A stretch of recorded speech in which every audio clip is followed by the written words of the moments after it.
All right, hi guys. This is Ken Blumberg, and this is your July market report. We're going to take a look back at all the numbers that mattered in June, and we're going to answer your burning questions. Should I sell? Should I buy? Should I just stay put right now? And what we think is going to happen in the near term, looking forward at the real estate market. All right, before we get into it, as I mentioned, Ken Blumberg, I am a 20-year top rated Zillow listing agent. You can find my Zillow link in the comments. You can see my over 225 five-star reviews. If you want to reach out to me, my phone number and email will also be linked in the comments. You can set up an appointment to meet with me. And as a thank you to you, I will give you this $50 Visa gift card just to show my appreciation. It is an honor and privilege to help the public for over 20 years. So I want to help you make informed decisions, and that would be my gift to you as a thank you. That being said, let's jump into why you're here. Let's jump into the numbers. All right, so the first set of numbers we're going to look at is the number of new listings in June. We had 3,368 units hit the market in June. That is up 1.8 versus the prior month, which is not extremely unusual as we head into more of the selling season.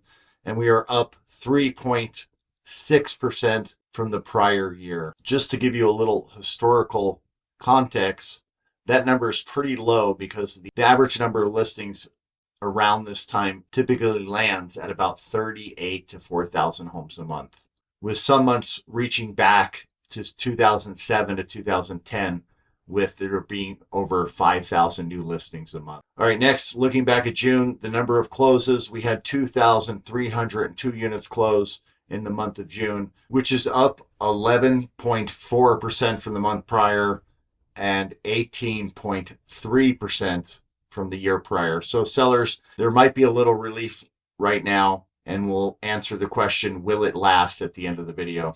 And just to put those numbers into historical context, typically we're looking at about 3,500 homes selling per month in the summertime. And as previously mentioned, with the number of closings compared to the number of listings, this is going to raise our inventory approximately 1,000 homes in the month of June. All right, guys, the next number we're going to look at is the median close price, which was $490,000, which was unchanged from last month and is only up 1% from the year prior. So we've definitely seen a slowdown in home prices going up. In many communities, they're going down.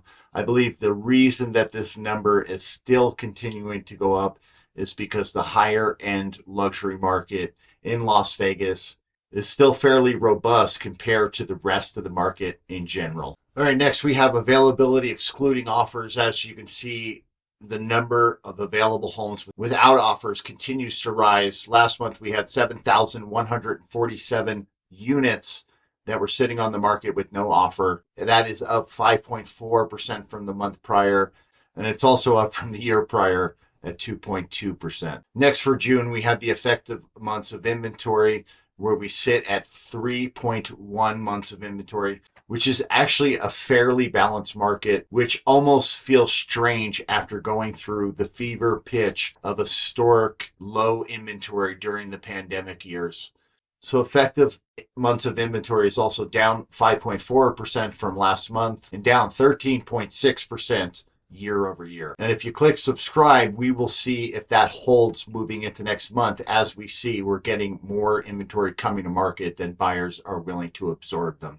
So go ahead and click subscribe, and I'll keep you informed about all the news that you need to know in the housing market here in Las Vegas. All right, next we have effective months of inventory in the condo townhome market, where we have 5.2 months of effective inventory.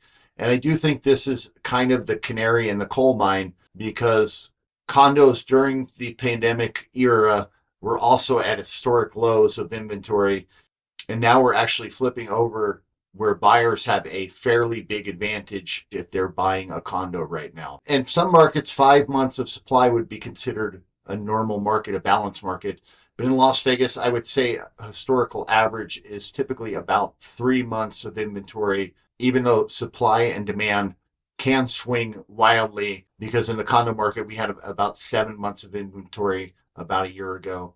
And during the pandemic, we were down to about a half a month. And notably, even though we're down from that 7 months of inventory in 2025, we are still up 3.7% from the month prior in the condo market. So definitely something to keep an eye on right here on my channel. Next, for June, we had 58.2% of homes selling in under 30 days. That was unchanged from the month before, but it is down from the year before, where we had 61.4% of the homes selling in under 30 days. Now, guys, this is still not bad. This shows you that if you're pricing your home appropriately, it will still sell relatively quick. So the major and biggest mistake that people make is overpricing their home. They get emotional. They want to get what their neighbor got when they sold at the very peak, when the interest rates were the absolute lowest. So guys, do your best to take your emotion out of it. Obviously, everybody wants to get you the most money for your home possible, excluding the buyers that are coming and knocking on your door. But you really have to take your emotion out of it and do the proper evaluation to come up with the right price, so you're not sitting on the market unnecessarily, causing yourself stress and frustration for absolutely no reason. All right, guys, so is it time to sell? Is it time to buy? Should you continue to rent? Well, obviously that's situational. I would say if you're having trouble affording your bills, if you're in a bigger home, obviously inflation is going to continue to go up. It's currently about 4.2% a year. We've seen it significantly higher than that over COVID. And I anticipate that inflation will remain very high. So if you're in a home that you can't do the repairs for and you really can't afford, this is an ideal time to get out of that home and possibly move into a condo or a smaller home. This way, if you're selling a home, you've lost some of your value, but not much, and you're buying into a much weaker market in the condo market. So you should probably do well making that move right now.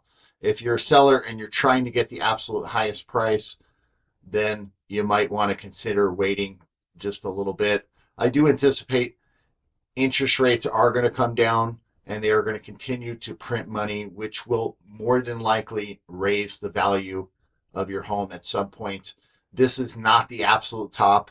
I mean, if you're trying to hit a bullseye with your pricing, you are still very, very close to that bullseye. You just missed it by a little bit. Typically, I say don't try to time the market.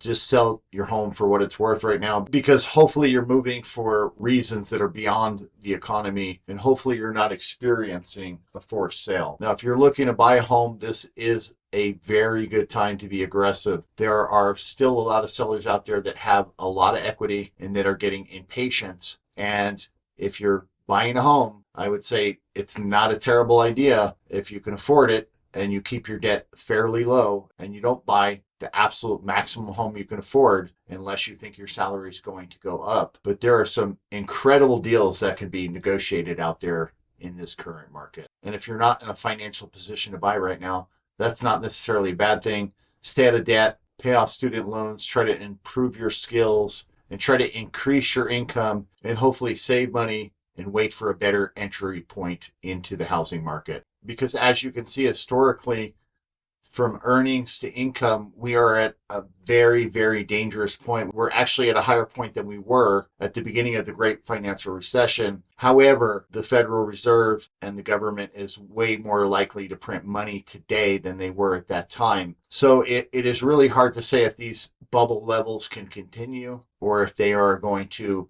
eventually pop. But I would just say, above all, again, do not buy over your means. Do not be pushed into something that is maxing out your spending capacity and taking away your options, essentially making you a prisoner in your own home.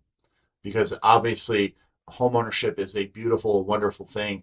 I think it is a very important right. I do feel that everyone should experience the happiness, joy, and security of home ownership, but only when they are truly ready to afford it and only when it's not a burden and it is a blessing. So on that note, God bless you guys. Again, happy 4th of July. I hope you're having a wonderful summer. If you want to reach out for me for a consultation, we take a deep dive into what your home is worth and why it would be worth the price we'd recommend. Obviously, we can always list it at whatever price you want, but I would be happy to give you some guidance and let you know what I think your home should list and sell for.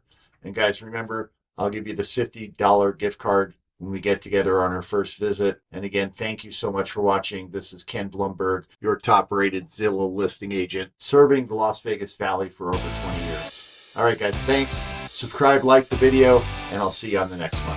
Bye for now.